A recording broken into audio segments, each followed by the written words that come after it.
Good morning, friends. Good to see you here on seems like an early morning when the sun's not coming up so early, huh? Let's sing this great Hanukkah song, hymn number 221. Peter Yarrow wrote this, Light One Candle. I invite you to rise in body and or spirit. The lyrics will be projected up front. If you're joining us online, you'll find the lyrics posted in the chat. And let's sing this great song together.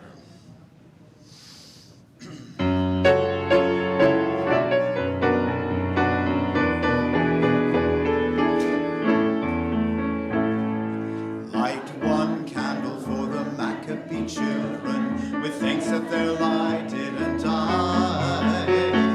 Light one candle for the pain they endured when the right to exist was denied.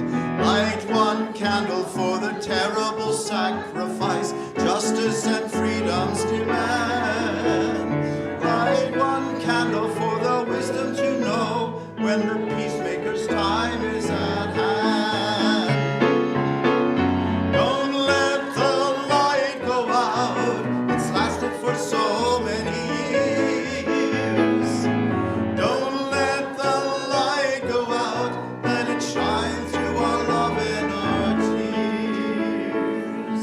Light one candle for the strength that we need to never become our own foe. Light one candle for those who are suffering the pain we learned so long ago. Light one candle for all we believe in, that anger won't tear us apart. And light one candle to bring us together with peace as a song in our heart. Don't let the light go out, it's lasted for so many years. Don't let the light go out, let it shine through our love and our tears. What is the memory that's valued so highly? We keep it alive in the flame. What's the commitment to those who have died when we cry out they've not died in vain? Have we come this far, always believing that justice would somehow prevail? This is the burden, and this is the promise, and this is that we will not fail. Oh, don't let the light go out, it's lasted for so many years.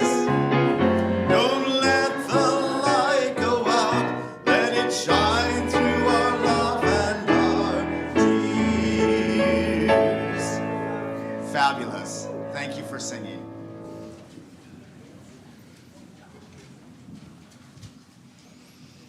Good morning.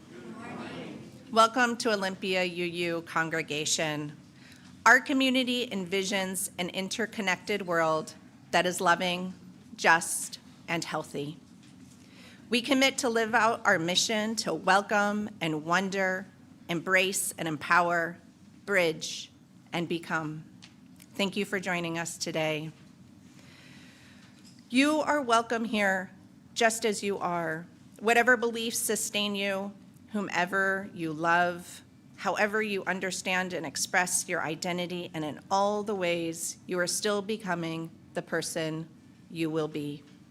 My name is Alicia Seegers-Martinelli. I use she, her pronouns, and I'm a member of the worship arts team. Leading worship with me today is Reverend Sarah Lewis, the Director of Community and Faith Development, and Troy Fisher, our music director. This sermon will be delivered by our guest minister, Reverend Monica Jacobson-Tennessen, who will be joining us via recording this morning due to illness. Reverend Monica uses she, her pronouns, is OUUC's consulting minister for the 2023-24 church year, and she also serves the Community UU Church in Pasco. Reverend Monica lives in Vancouver, Washington, with her spouse, teenager, and 2 mischievous Siamese cats. There's a few things you should know today about the service. We are streaming live on Zoom and YouTube, and the service is being recorded. For those of us here in the sanctuary, you can see subtitles on the screen in front of the room or online if you are on Zoom. We have fluffy chairs and activities for your hands so everyone can be comfortable. We're a multi-generational community and we value our young ones. Kids, babies, teenagers are all welcome here in the sanctuary. We also have a nursery care program and storytime program down the hall in the classroom wing. We're grateful for so many of the hands that made worship happen this morning. Thank you to all those who contribute in so many ways. After the service, everyone will have the chance to discuss reflection questions offered by Reverend Monica. For those online, we invite you to go into a breakout room for a virtual coffee chat. For those in person, please feel free to stay for coffee and fellowship in the Commons. Today, there will be no after-church forum, but there's still plenty going on. In case you missed the choir concert yesterday, there is one more chance at 7 p.m. this evening. It is We Remember Them, a requiem, and it will be presented by the OUUC Choir and Guest Orchestra under the direction of our fabulously talented Troy Arnold Fisher. And next Sunday is Christmas Eve, and there will be 3 services. At 10 a.m., Reverend Mary and Reverend Sarah will lead service with holiday stories and song, and then the Christmas Eve services will be at 5:30 and 9 p.m. So you can find all the holiday activities that bring us together in the weekly update on the website and in the link that we'll put in the chat or in the order of service. Now, let us open our hearts and our minds as we prepare for worship. It is good to be together. This morning, we join Unitarian Universalist congregations around the world in lighting a chalice, the symbol of our faith tradition. If you are online and have a chalice or a candle, we invite you to join us in lighting the chalice together. We'll be doing so with these words by Leah Ongiri, titled Weavers of One Story. Here we are, together, each facing our different human tasks, or maybe the same central one, to embrace the lessons life delivers, to discern and respond as we grow, to refuse harm and cherish flourishing. May we know ourselves as vessels of infinite possibility, holders of each other's heartaches, and tales of joy alike, weavers of one story in which we each have our part.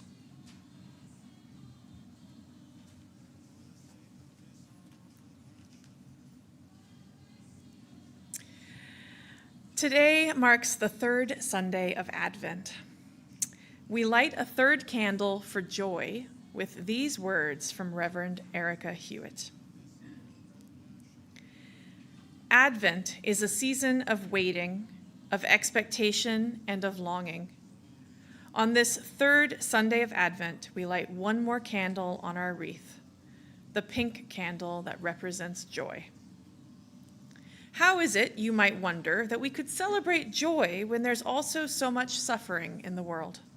Isn't that contradictory? It's an exercise of faith to address the unknown, which can also be called the not yet known. Advent is a season of watchfulness. We listen and keep vigil for the promise of things to come. We speak and sing about the promise of the not yet manifest, as reflected in the words of familiar hymns.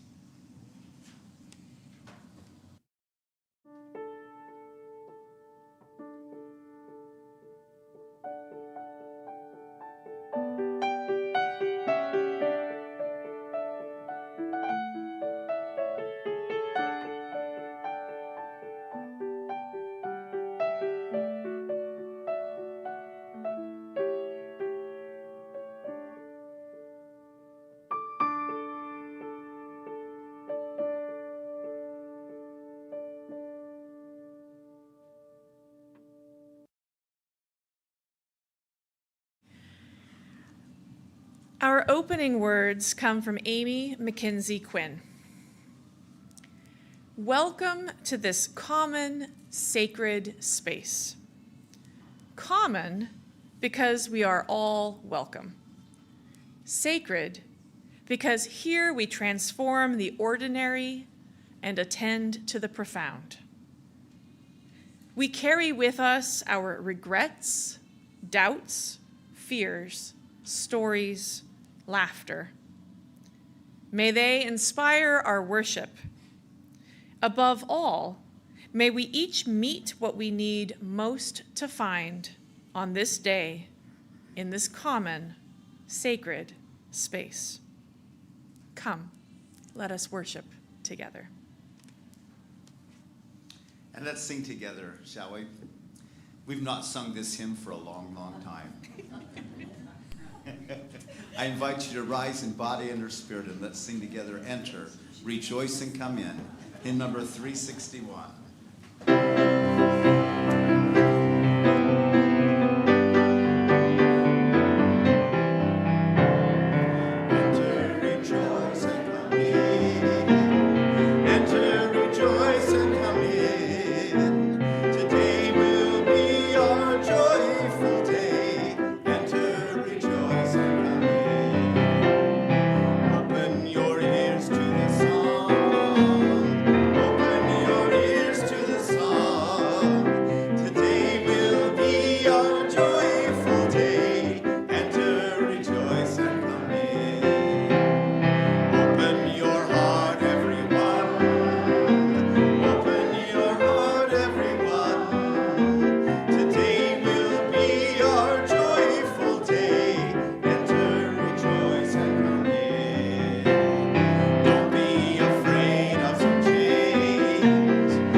Images come to mind when you think of transformation?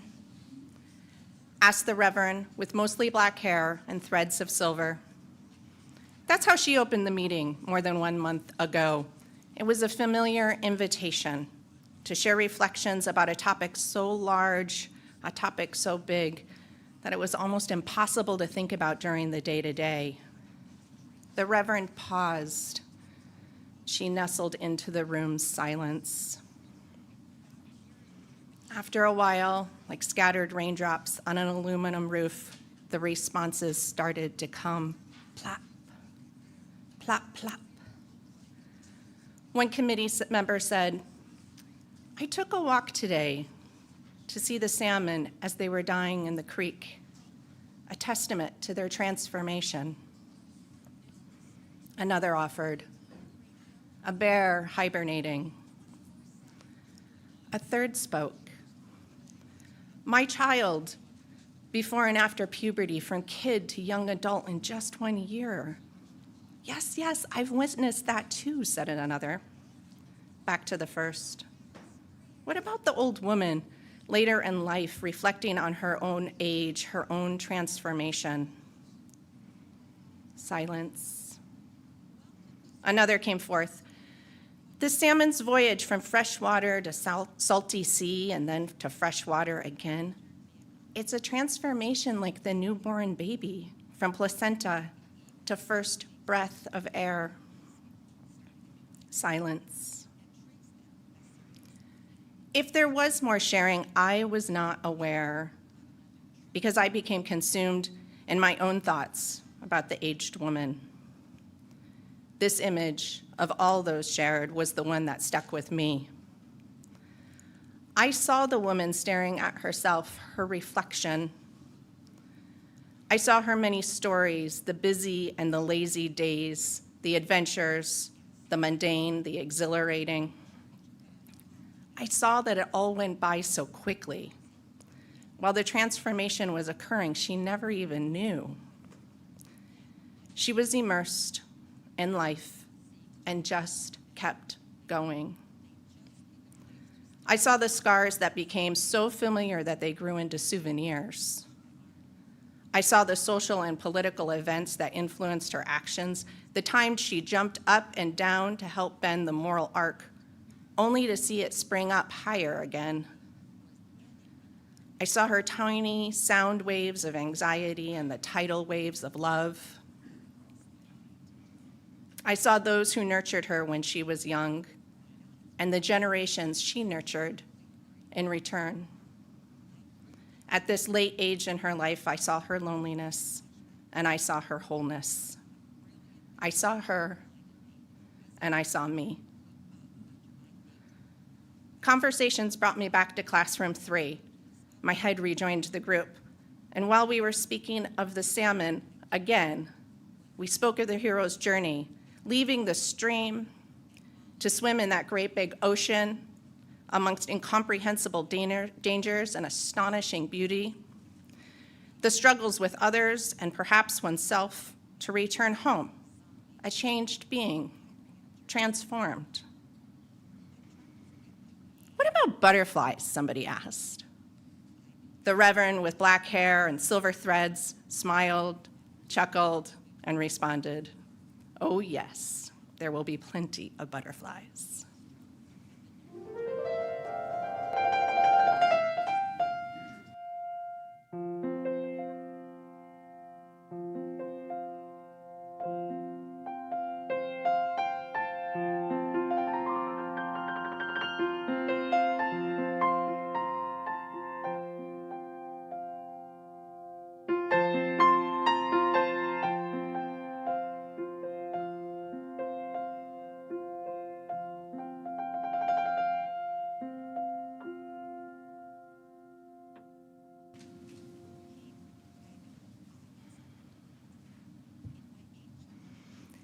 Each Sunday, we engage in the spiritual practices of generosity and gratitude by joining together in service to our community and to something greater than ourselves.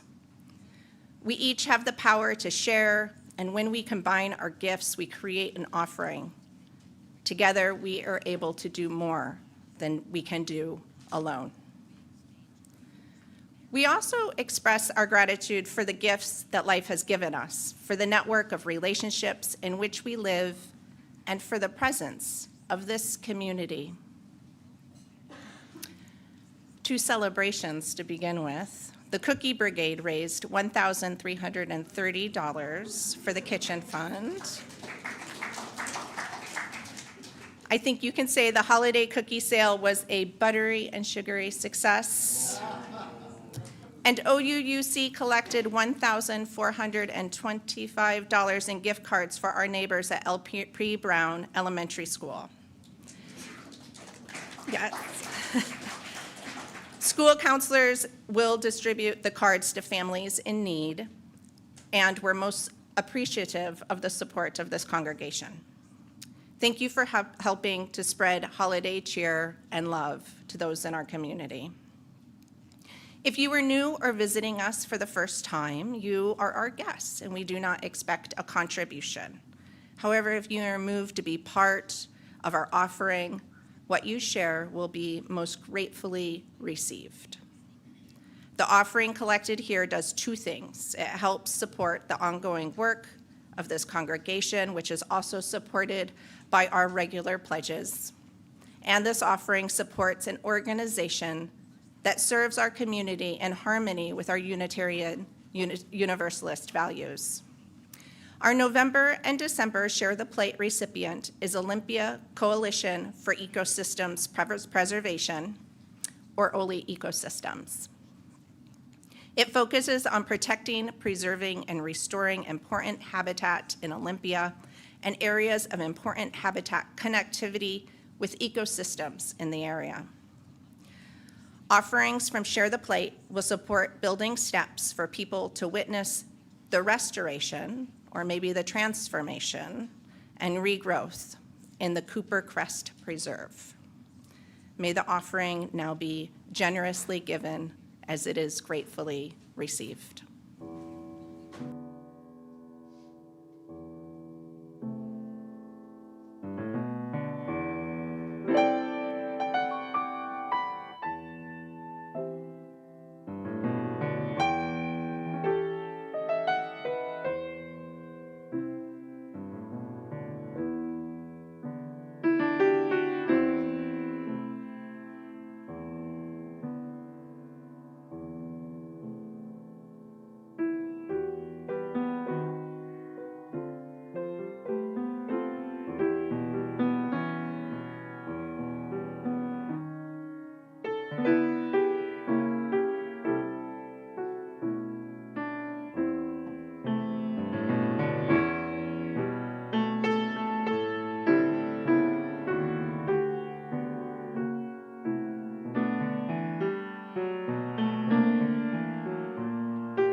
Thank you for your generous gifts.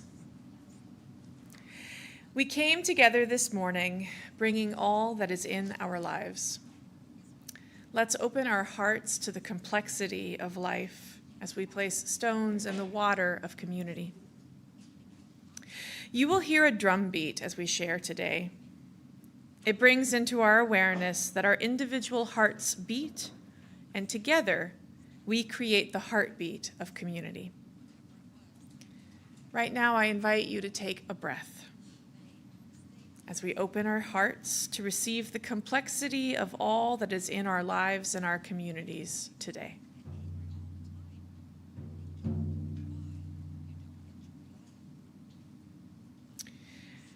We will place stones in the water this morning to acknowledge that our world is not at peace. And another stone to acknowledge all who are working for a more just and peaceful world. For those online today, I invite you to share from your heart by entering in the chat. Those in the sanctuary can see your sharing on the screen. And for those in person today, I invite you to come forward if there is something you would like to bring into this community. You may place a stone into the water as you hold your sharing in your heart. Please come up through the side aisle and return by the center aisle. Let us hear the heartbeat of our community and reach out our hearts in love and care to all those who share.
We place a stone in the water for all that has been shared online, shared from the heart.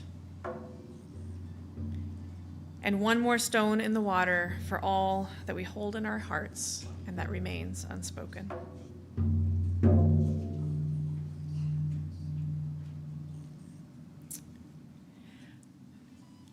I invite you to be in whatever way is comfortable for you for prayer or meditation. And then to get in touch with your own heartbeat. You might do this by putting your hand over your heart or by finding your pulse. Any way to notice your own heartbeat.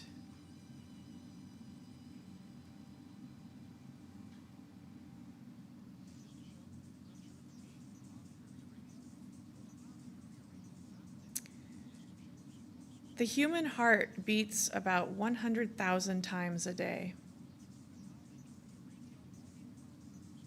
We'll each have about 35 million heartbeats in a year.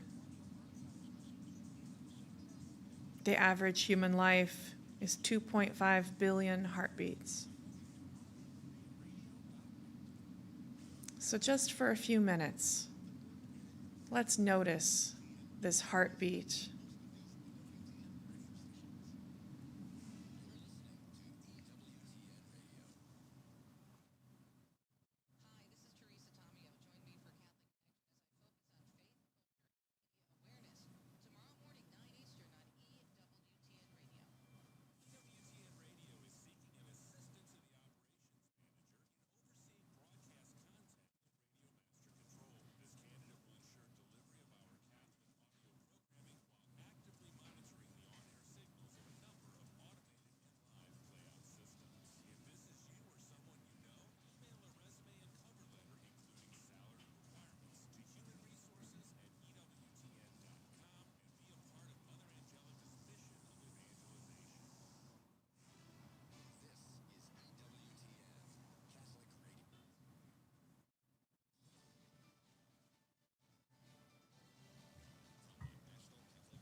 Let's remain seated and sing together hymn number 1063, the Winter Solstice Chant.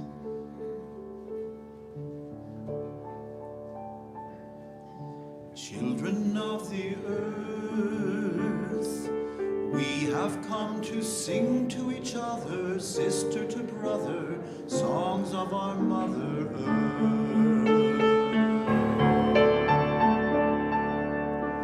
Children of the earth, autumn soon will breathe her last breath, and quickly her death will witness the winter's birth.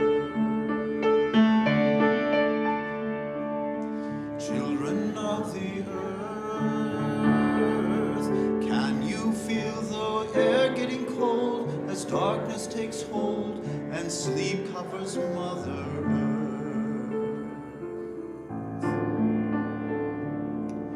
Children of the earth, we have come to sit in the darkness, breathe in the silence, think of our Mother Earth.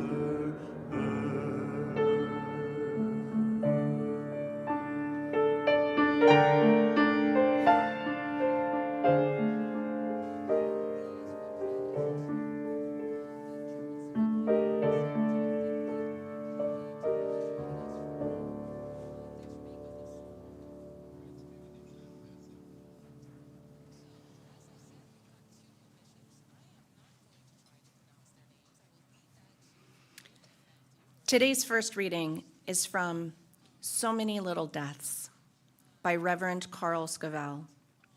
This is a piece about taking his son to the airport for his first solo trip. We walked back to the car, parked on the top level of the garage, and I imagine we looked as if there had been a death. In a sense, there had been. For every parting is a death, and so is every goodbye. We were giving up someone we had heard bellowing in the shower at 5 a.m, who ate the brownies his sister had baked for her friends, who left his bicycle in the front hall, who made quiet, funny jokes and wonderfully crazy drawings, and who left emptiness and silence where he used to be. So yes, you must die to be the one he was, and he die to be the one you were to him, so that he and you can each go on and become the ones God created you to be, not the ones you've grown comfortable with. This dying to each other is as much a part of life as breathing and sleeping, but knowing that doesn't make it any easier. So many little deaths we die before we die the big one. We die these deaths so we may live, so we may move with that inexorable force called life. The favorite mug smashed on the stone floor, the lost book, the job gone, the song sung, the face now seen only in that unrealistic photo. All these are part of the dying to live. In the 1940s, Dietrich Bonhoeffer sat in his prison cell in Berlin and wrote a letter to his parents. It was the first Christmas he had spent away from home. And he wrote, "Nothing can fill the gap when we are away from those we love. And it would be wrong to try and find anything. We must simply hold out and win through." That sounds very hard at first, but at the same time, it is a great consolation, since leaving the gap unfilled preserves the bonds between us. It is nonsense to say that God fills the gap. He does not fill it, but keeps it empty so that our communion with each other may be kept alive, even at the cost of pain. That's another way of making my point. Perhaps it is simply dying to the one thing or the one person whom we love, so that, although we may not know it at the time, another thing, another person, another love may happen, not take its place.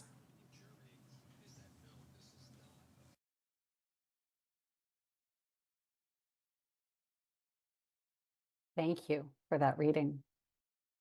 And oof, dying to the ones you were, so you go on and become the ones you are becoming. All the endings that are required, if for no other reason than because we live in this universe with linear time in which everything does not happen all at once. And therefore, what happens must end and something else begin. I find Reverend Carl Scoville's quotation from Dietrich Bonhoeffer oddly comforting, although I certainly hope that neither I nor any of you are ever imprisoned by a fascist government. Bonhoeffer was a theist and a Christian, so he uses the language of God. Reverend Carl Scoville is as well, so I suspect he decided not to editorialize when choosing this quotation. If that's not your theology, don't get too hung up on the word God. Go with me into the human experience. Part of being human is yearning, missing, wanting to be with someone or in an experience that is not available to us right now. Bonhoeffer is pointing to a way of understanding that yearning as a connection that persists, even as it is painful. It reminds me of the phrase, grief is love persisting, because of course we can and do still feel love for those with whom our relationship has changed, those who have died, who can no longer receive our love directly, those from whom we are estranged, who we might still care for but not interact with, times of life that are in the past, memories of the younger selves we were, or who our children were, or friends from another phase of life. For all that we are always becoming who we are becoming, it's a fundamentally human trait to experience longing for who we were, who others were, the way it used to be. We often call this nostalgia. The Greek roots of that word translate to something like painful homesickness. And transformation is hard. Every change is a kind of little death. It's a moment in which we cease to be who we were and move toward who we are becoming. And as Bonhoeffer reminds us, at no time does the becoming take the place of what has come before, but it does mean change. We are in the midst of a season of becoming in so very many ways right now. Global, national, denominational, congregational, just, in case the personal becoming wasn't enough. The exciting, terrible truth is that in every realm of our lives, something new will happen. It will not be the same as it was before. And it doesn't erase what was before. What has happened will never unhappen. And that is true for both the beautiful parts and the hard parts. When I was preparing for the birth of my daughter, my first and only child, I imagined that after she was born, my life would still be my life, just with a baby. Now, the last time I mentioned that memory in a sermon, the congregation broke out laughing because so many folks knew that life with a baby is a huge departure from life without a baby. You may know this from your own experience, from seeing friends and neighbors, from the arrival of nibblings and nieces and nephews. And you probably know a bit of the loss built in, as the new parents recognize that they will never again be the people they were before. I am grateful to be my daughter's parent, and I am different now in many ways. That person I was has transformed. Transformation always makes me think of butterflies these days. Do you know the Eric Carle book, The Very Hungry Caterpillar? It's a children's book that lists all the things that one very hungry caterpillar eats over the course of a week, from apples and strawberries to hot dogs and chocolate cake to, finally, one green leaf. And then the caterpillar goes into a chrysalis and comes out a butterfly. Humor writer Shannon Curtin wrote a few years ago, I would like to check myself into the Very Hungry Caterpillar Clinic, where you eat your feelings for 6 days, have a nice salad cleanse, take a 2-week nap, and then emerge both beautiful and newly skilled. Which sounds great, right? I mean, if you have to change and transform, a 2-week nap sounds like a good way to do it. But you know what actually happens to a caterpillar when it becomes a butterfly? I used to imagine it like a tadpole turning into a frog. It's a tadpole. It's a tadpole with tiny legs. It's a frog with a tail. It's a frog. And it was so easy to imagine a caterpillar and then a caterpillar with little wings and then a butterfly with vestigial legs and then a butterfly. But no, instead, the caterpillar eats and eats and eats and spins a chrysalis and then liquefies into goop. I learned this in seminary because people studying for the ministry love metaphors, and because at certain points, seminary, like many kinds of grad school, feels like it involves being liquefied. So, the caterpillar dissolves into goop and reassembles into a butterfly. This process is guided by the imaginal cells, which could not possibly be better named. These are the parts of the butterfly to be that are able to imagine what's coming in a deeply metaphorical sense. They are dormant cells activated when the caterpillar dissolves, which begin to connect with each other until they've begun to create a new creature out of the goop. This is a metaphor that works all the way up and down the scale. I have had seasons of my life when I have felt liquefied, and I just had to hope that somewhere in me were imaginal cells that knew where we were going next. And, right now, living in this country can feel liquid at times. I know that there are people learning to run for office and practicing involved citizenship and building skills and connecting with neighbors across differences and skills in navigating conflict. And I also know that there's a phase when the caterpillar is liquefying.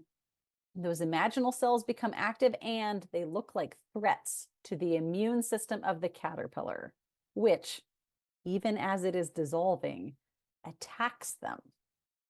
This whole thing is not so different from the self-sabotage that any one of us might do in the midst of major transition. Have you ever felt one of those moments when the uncertainty is just too hard and part of you wants to blow everything up emotionally or logistically so at least it will be done? Yeah, that's a human trait. Scholar Rebecca Solnit says that uncertainty is so hard for humans that we are often tempted to choose the certainty of despair over the uncertainty of hope. If everything is ruined, awful, done forever, well, at least we know that. But hope, she writes, hope locates itself in the premises that we don't know what will happen, and that in the spaciousness of uncertainty is room to act. When you recognize uncertainty, you recognize that you may be able to influence the outcomes.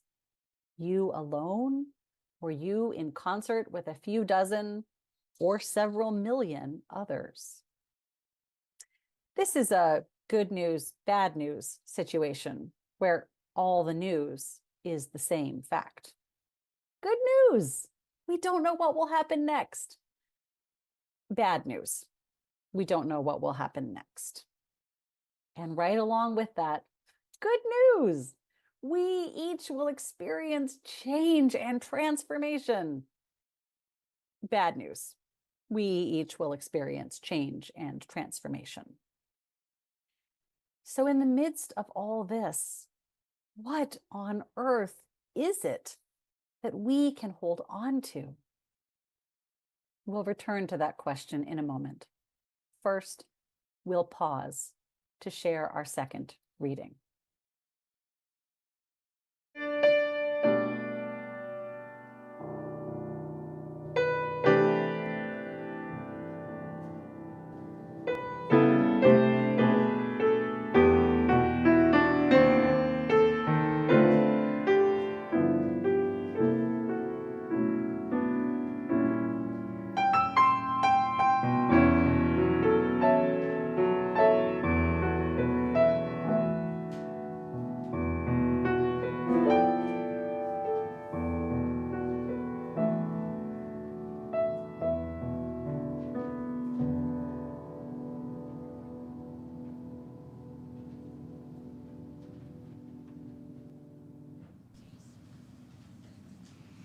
Our second reading is called Shoulders by Naomi Shihab Nye, a Palestinian-American poet.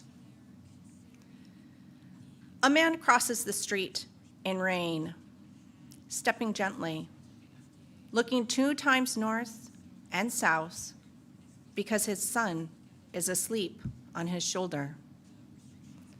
No car must splash him.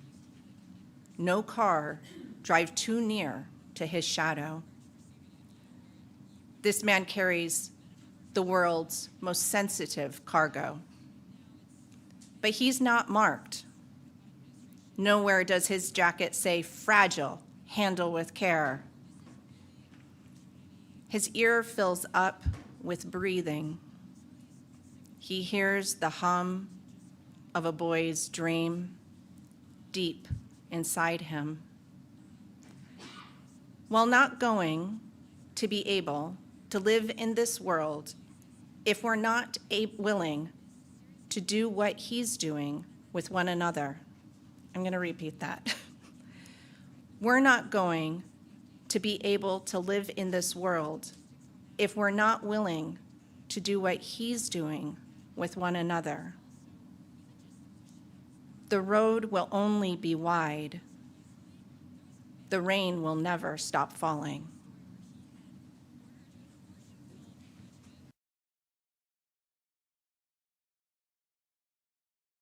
Naomi Shihab Nye is one of the powerful and wise poets of our time, and I'm always grateful for her words.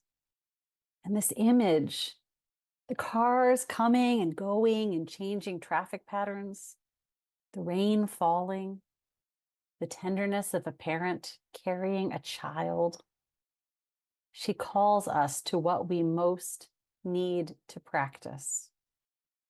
We might imagine putting stickers on each of us that read, "Handle with care," because even the toughest among us can benefit from gentleness.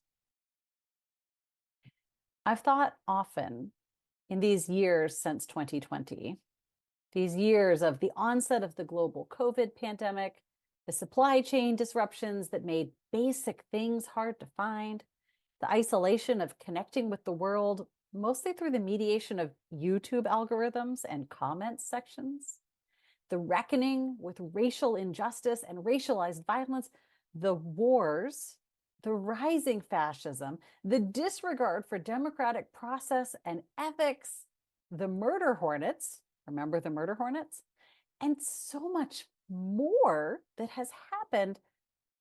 I've thought about how few opportunities there have been to practice gentleness, giving or receiving.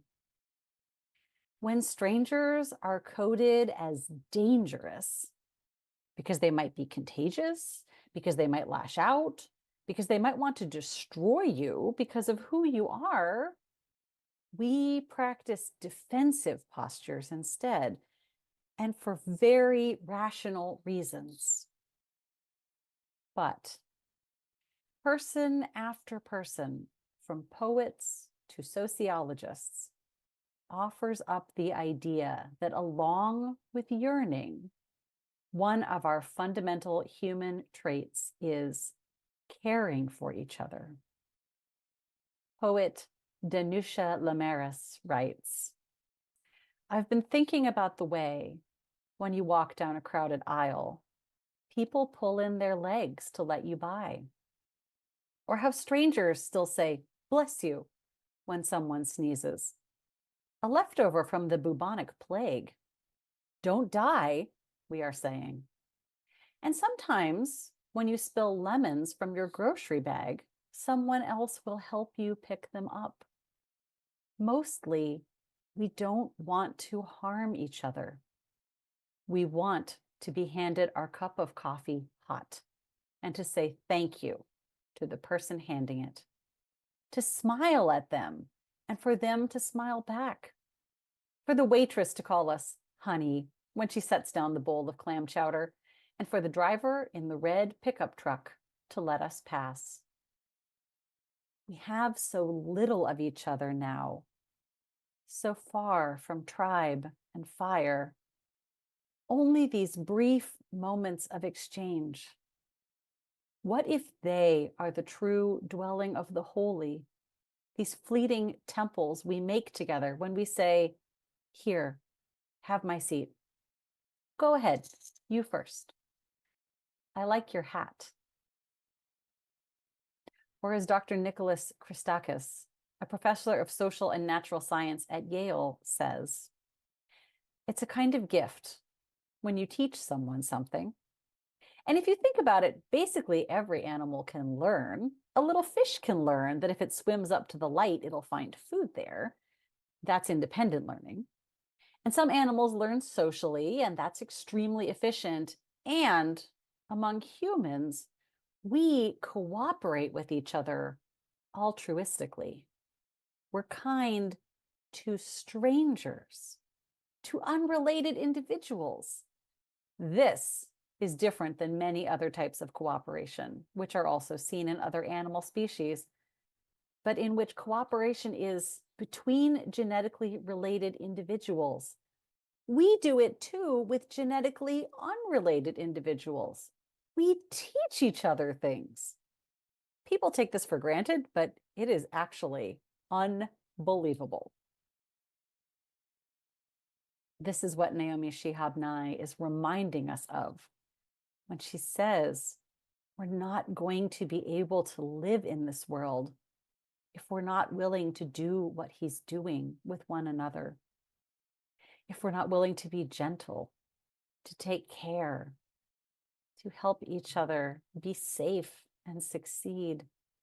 She's recalling us to our fundamental humanity, giving and receiving care, along with the yearning that points us toward what we value, are the elements that carry us through transformation.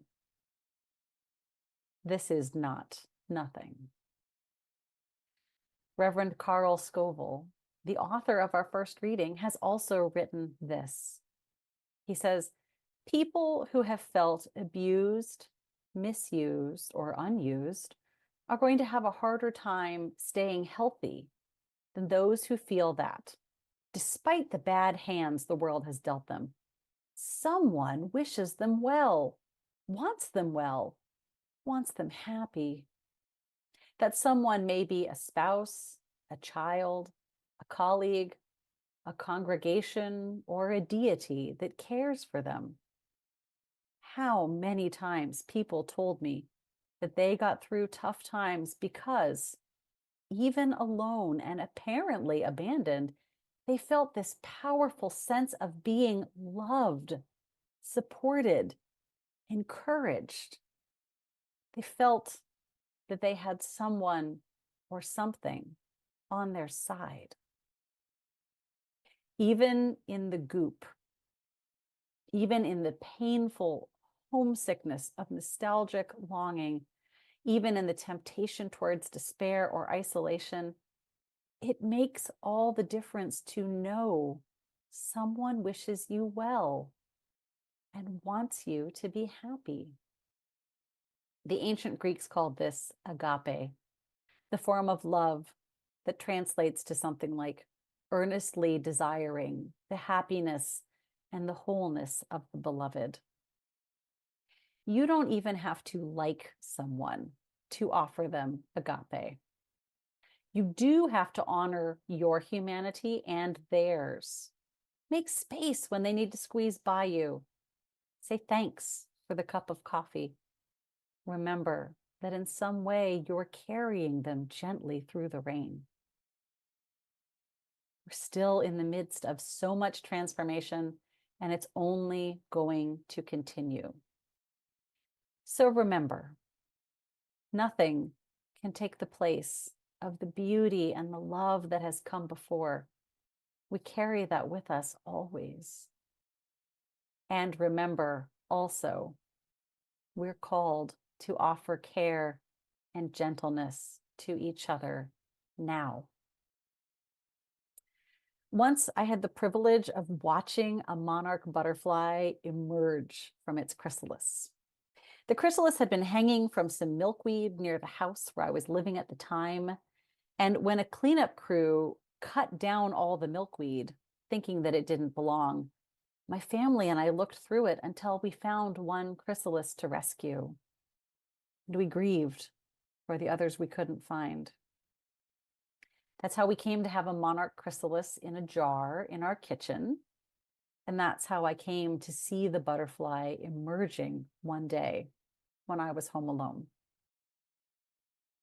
One fact about butterflies that is challenging for humans is this: the butterfly has to do the work of emerging from the chrysalis on its own. It doesn't help for a human to open up the chrysalis. Instead, the struggle of emergence is required for the butterfly's wings to expand properly. This process looks awkward at best, and I feel the same desire to swoop in and fix things for the butterfly that I sometimes feel for friends or congregants who are going through a hard time. And I know that just swooping in without knowing what is helpful is not an expression of care. So the butterfly made its way out of the chrysalis with my witness, but not my direct assistance. And I picked up the jar and I went outside to sit in the sun. I opened the jar and I put my thumb near the butterfly and I held my breath.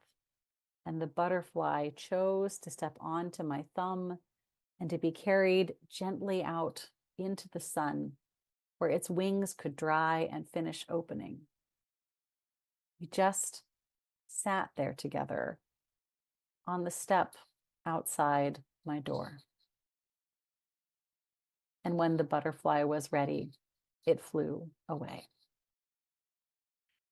So wherever you find the story of a butterfly happening in your life, whether you are a caterpillar, pretty sure that transformation is coming soon, whether you're goop in a chrysalis, experiencing conflict between what you were and what you're becoming, whether you're a wet, new butterfly making your vulnerable way out into the air, or whether you're ready to fly, I wish you the sure and certain knowledge that you are cared for. And in all the ways life brings you into contact with others, may you offer them that knowledge as well. It's the only way we're going to be able to live in this world.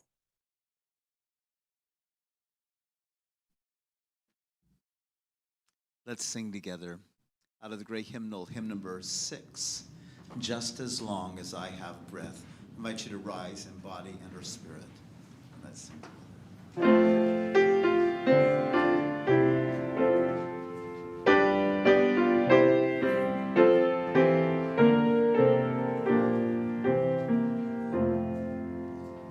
Just as long as I have breath, I must answer yes to life. Though with pain I made my way, still with hope I meet each day. If they ask what I did well, tell them I said yes to life. Just as long as vision lasts, I must answer yes to truth. In my dreams and in my dark, always that elusive spark. If they ask what I did well, tell them I said yes to truth. Just as long as my heart beats, I must answer yes to love. Disappointment pierced me through, still I kept on loving you. If they ask what I did best, tell them I said yes to love.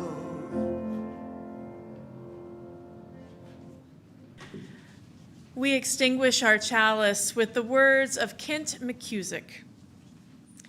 In the name of all that is holy, may the connections between us inspire and sustain us. May the flame of life within us and amongst us be a sacred reminder that we are all called to serve, to grow, and to love as we continue the journey of transformation. Go in peace, go in joy, go in love.